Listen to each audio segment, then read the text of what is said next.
On BBC's HARDtalk 5 years ago, I was slammed across the board for saying billions of lives were at risk.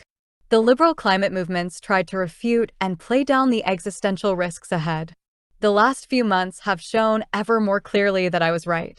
After all, what do we actually think the end of civilization will look like? Several new scientific papers from Ripple and Pearce have outlined that not only are billions of lives on the line, but that richer humans will be responsible for the killing. This month, the NASA climate scientist, Peter Kalmus, also added his voice to that position. The time for shying away from our existential reality is over. The precautionary principle dictates that these realities form and guide the mission of our lives, that only a revolution to change who makes the big decisions is going to save us. Read on for Kalmus' quote and the regular monthly science briefing, which lays out further scientific evidence of our civilizational collapse, the media's anodyne commentary, and my criticisms of it. This should help you cut through the propaganda and repression. The climate summit is a sick joke. You should be angry and afraid. The primary cause of global heating is fossil fuels, and global heating is what's driving all the crazy heat, fire, smoke, storms, flooding, drought, crop yield losses, and ecosystem death that is intensifying everywhere as Earth breaks down. Newsweek Peter Kalmus. If left unchecked, every year on average will be hotter than the last, and at some point, global heating will take down civilization as we know it. Billions of lives are at risk. Peter Kalmus, NASA climate scientist. Maybe 2023 will be remembered as the year when the word billion entered the public sphere as the number of people who are going to be killed. When the liberal climate industry breaks down and people start to focus on just how serious the situation is. Exponential temperature increase.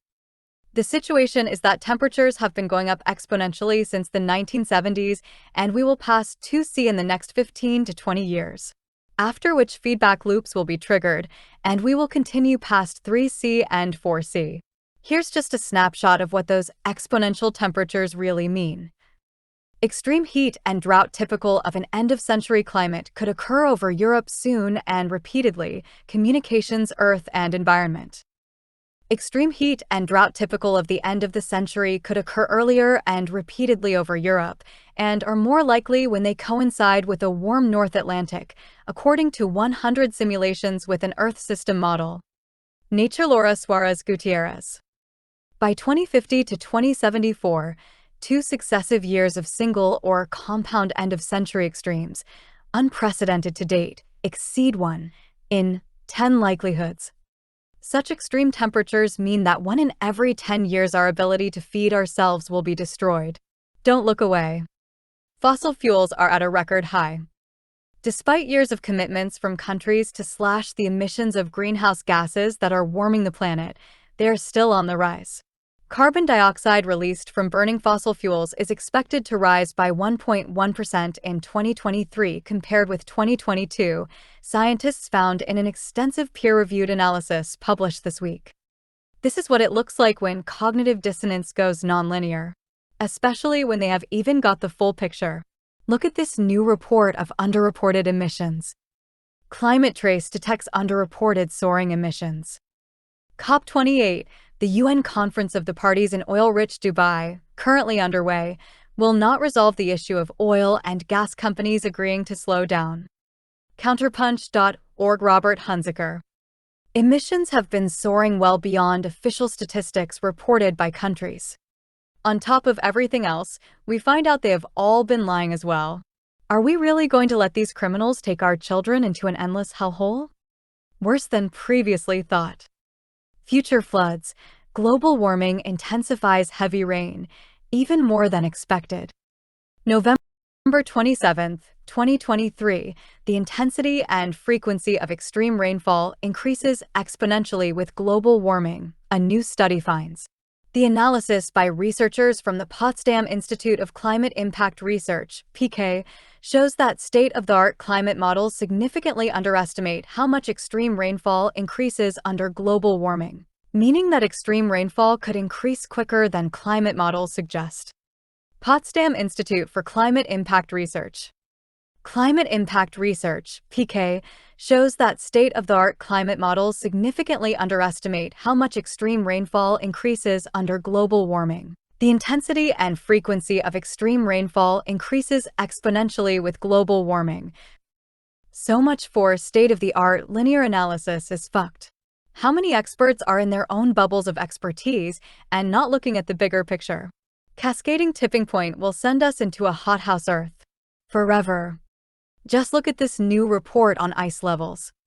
If there is surely one phrase that sums up 2023, it is worse than previously thought. Even the new Global Tipping Points report minces its words. The climate change assessment process has tended to focus on the most likely outcome rather than evaluating the highest risk outcomes. But this is poor risk assessment, and it is leaving society ill-equipped for what lies ahead. Understatement of the century, it's a total fucking disaster. How many euphemisms do we have to deal with before someone finally breaks free of the system and the corporate media to say how it really is? This is what the labor leadership refuses to accept.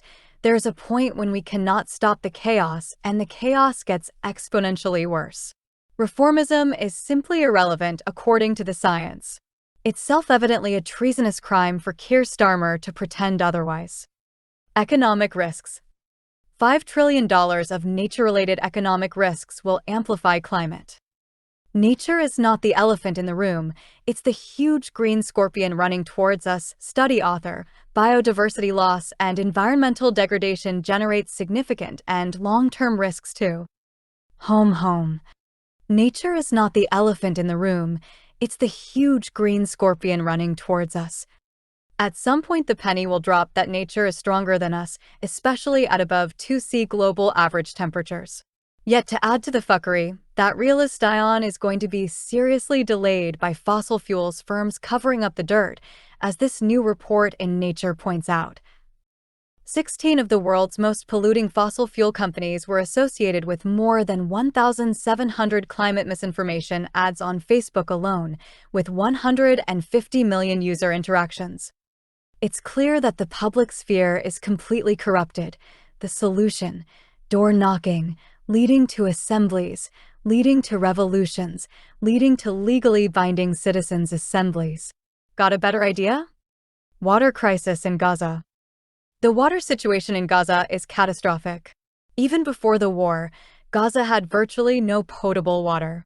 The population relied on a polluted and rapidly depleting aquifer, as well as a limited number of desalination plants that fell far short of meeting local needs.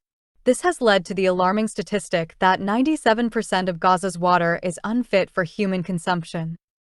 One of the things no one wants to talk about is how many civilians will die once the whole of the Middle East faces social collapse as the region becomes uninhabitable, that nice environmentalist word for total fucking murderous hell, as the world's rich take us over 2°C.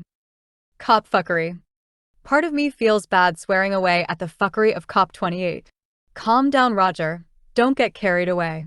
Then we read the latest from Dr. James Hansen, arguably the greatest climate scientist of our time. What does he say?